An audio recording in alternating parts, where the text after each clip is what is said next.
प्रिय विद्यार्थियों, आज हम सीखेंगे चीजल के बारे में। चीजल क्या होती है, कहाँ पे चीजल का प्रयोग किया जाता है, कौन से मेटल की चीजल बनाई जाती है, चीजल का साइज कैसे लिया जाता है और अधिकतर जो है चीजल कौन सी अधिक प्रयोग में लाई जाती है।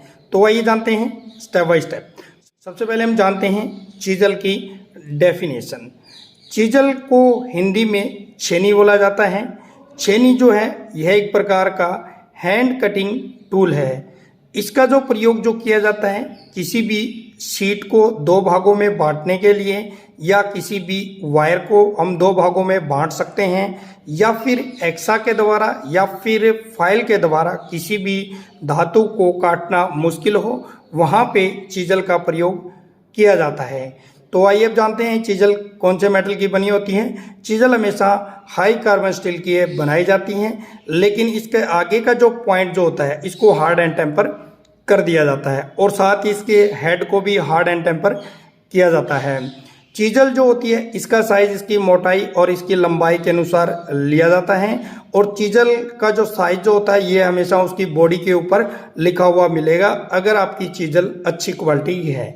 तो देख सकते हो 22 गुणा में 300, यानी 22 mm क्या है इसकी मोटाई है और 300 mm क्या है इसकी लंबाई है। ठीक है, और इसके बाद में देखिए यहाँ पे ड्रॉप फोर्ज करके इस चीजल को बनाया गया है। चीजल जो होती है ये हमेशा आपकी या तो 6 भुजा की बनाई जाती है या फिर 8 भुजा की बनाई जाती है। भुजा का मतलब देख सकते हो यहाँ पे इनको भुजा बोलते हैं, ठीक है ना, पहल बोलते हैं इनको। इसलिए बनाया जाता है क्योंकि जब हम कोई भी अगर वर्किंग करते हैं या फिर कटिंग करते हैं, ग्रिपिंग के लिए इनको अलग अलग यानी 6 या फिर 8 भुजा की बनाई जाती है। तो आइए अब जानते हैं कि चीजल के जो है कौन कौन से पार्ट होते हैं। तो प्रिय विद्यार्थियों, चीजल को जो हिंदी में छेनी बोला जाता है, इस भाग को हम क्या बोलते हैं, हेड बोलते हैं, ठीक है ना, जहाँ पे हैमर की चोट लगती है इसको क्या बोलते हैं, हेड। उसके बाद में ये कंप्लीट जो आपको नजर आ रहा है इसको हम क्या बोलते हैं, बॉडी बोलते हैं। आगे का जो भाग जो है, ठीक है ना, जहाँ पे कटिंग स्टार्ट होती है इसको हम बोलते हैं कटिंग पॉइंट। 3 इसके मुख्य भाग होते हैं, 3 भाग और इसमें होते हैं यहाँ पे, ठीक है ना, वो प्रैक्टिकल के माध्यम से आपको समझाएंगे भी। इस तरीके से इसके अंदर इंक्लाइंड एंगल होता है, क्लियरेंस एंगल होता है और रैक एंगल होता है। 3 एंगल हो रहे हैं, वो प्रैक्टिकल विधि के द्वारा आपको बताएंगे। तो अब आइए जानते हैं टाइप्स ऑफ चीजल। तो प्रिय विद्यार्थियों, वैसे तो जो चीजल जो है कई प्रकार की प्रयोग में लाई जाती है। सबसे पहले देखिए एक छोटी मैंने चीजल ली हुई है, ये आपकी फ्लैट चीजल है, और ये भी कौन सी चीजल थी, ये भी आपकी फ्लैट चीजल है। तो देखिए फ्लैट चीजल का मतलब क्या है, बिल्कुल ये आगे का जो भाग जो होता है ये फ्लैट है, इसलिए इसका नाम क्या रख दिया गया, फ्लैट चीजल। फ्लैट चीजल का जो प्रयोग किया जाता है किसी भी शीट को काटने के लिए, वायर को काटने के लिए, ठीक है, फ्लैट चीजल का प्रयोग किया जाता है। जब फ्लैट चीजल को जब हम ग्राइंड करते हैं तो इसका जो आगे का जो भाग जो है वो हल्का सा अर्ध गोलाकार किया जाता है। क्यों किया जाता है, क्योंकि जब हम कोई भी चिपिंग करते हैं, ठीक है, या कोई कटिंग करते हैं, तो सबसे पहले जो अर्ध गोलाकार जो भाग है, ठीक है ना, वो किस पे टिकेगा, वो हमारी शीट पे टिकेगा, ताकि ये अच्छे तरीके से उसके अंदर चली जाए, ठीक है ना।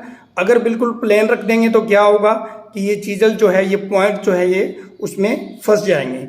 इसलिए जब भी चीजल को ग्राइंड करते हैं तो हल्का सा कर्व करना जरूरी होता है। उसके बाद में देखिए ये जो देखिए यहाँ पे आपकी जो मशरूम जो होती है, हिंदी में क्या बोलते हैं मशरूम को, उसको बोलते हैं खुम्बी, ठीक है ना। तो देखिए मशरूम हेड वाली जो चीजल जो है वो प्रयोग में नहीं लानी चाहिए। अधिकतर जब हम चीजल को प्रयोग करते हैं तो इस तरीके की जो शेप जो है छेनी की बन जाती है, ठीक है ना, इसको हम क्या बोलते हैं, मशरूम बोलते हैं। इसका नुकसान क्या होता है, एक तो जो चोट जो होती है वो सेंटर में नहीं लग पाती है, और अगर किनारे पर लग जाती है तो चोट लगने का भी डर रहता है। इसलिए मशरूम हेड वाली चीजल का प्रयोग नहीं करना चाहिए। अगली जो चीजल जो है देखिए यह आपकी क्रॉस कट चीजल है, ठीक है ना। क्रॉस कट चीजल का मतलब क्या है, तो देखिए इसका जो आगे का जो भाग जो है आप देख सकते हो किस तरीके से बना हुआ है। क्रॉस कट चीजल का प्रयोग जो होता है, कीवे जो होते हैं ना, जैसे आपकी कोई भी शाफ्ट है या कोई पुली है, पुली के अंदर कीवे काटने के लिए, शाफ्ट पे कीवे काटने के लिए हमेशा क्रॉस कट चीजल का प्रयोग किया जाता है। उसके बाद में है आपकी नंबर 3 पे डायमंड पॉइंट चीजल। तो देखिए इसका आगे का जो पॉइंट जो है वो देखिए डायमंड की तरह बना हुआ है, डायमंड जैसे चमकता है ना, ठीक है ना, उसी तरीके से इसका जो भाग जो होता है वो डायमंड की तरह होता है, काफ़ी नुकीला, ठीक है ना। इसका जो प्रयोग किया जाता है या तो कोई भी कॉर्नर हो, ठीक है ना, स्क्वायर के अंदर कर सकते हैं, या फिर एल आकार का कोई भी खांचा बना हुआ है, ठीक है ना, उसमें उसको नुकीला करने के लिए हमेशा डायमंड पॉइंट चीजल का प्रयोग किया जाता है। जैसे आपका कोई बॉक्स है, ठीक है ना, उसके कॉर्नर क्या है, जब हम बनाते हैं ना उसको तो काफ़ी गोल से हो जाते हैं, उनको चोर्स करने के लिए हमेशा डायमंड पॉइंट चीजल का प्रयोग किया जाता है।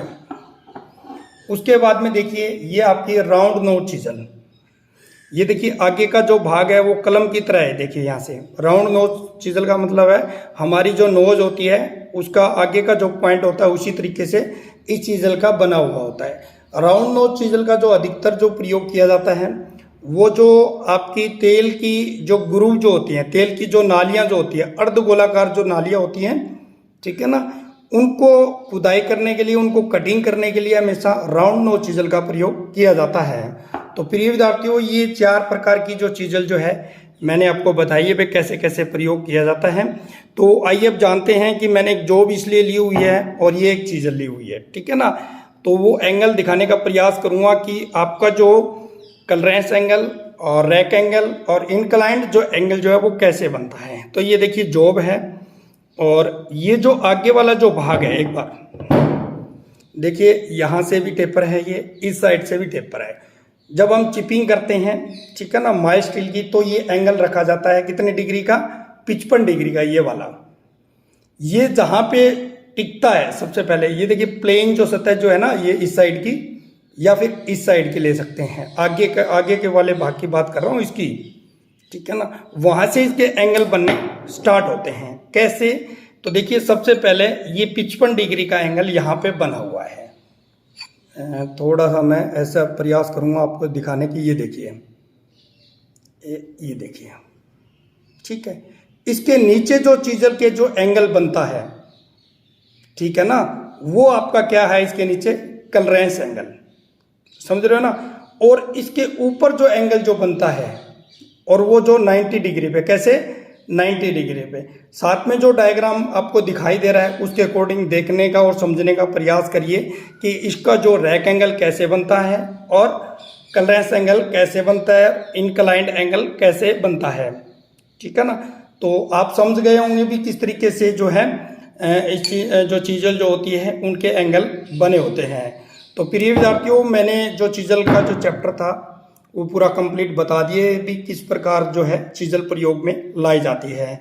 फिर भी प्रिय विद्यार्थियों चीजल से संबंधित अगर आपका कोई क्वेश्चन है, पूछना चाहते हो, या जिस भी टॉपिक की अगर आपको वीडियो की रिक्वायरमेंट है तो मुझे कमेंट कर सकते हो, क्योंकि जितने भी हमारे टूल हैं उसके अकॉर्डिंग जितने भी हमारे पास सामान अवेलेबल हैं, तो प्रिय विद्यार्थियों कोशिश करेंगे कि आप तक जो है वीडियो जरूर पहुँचाएँ।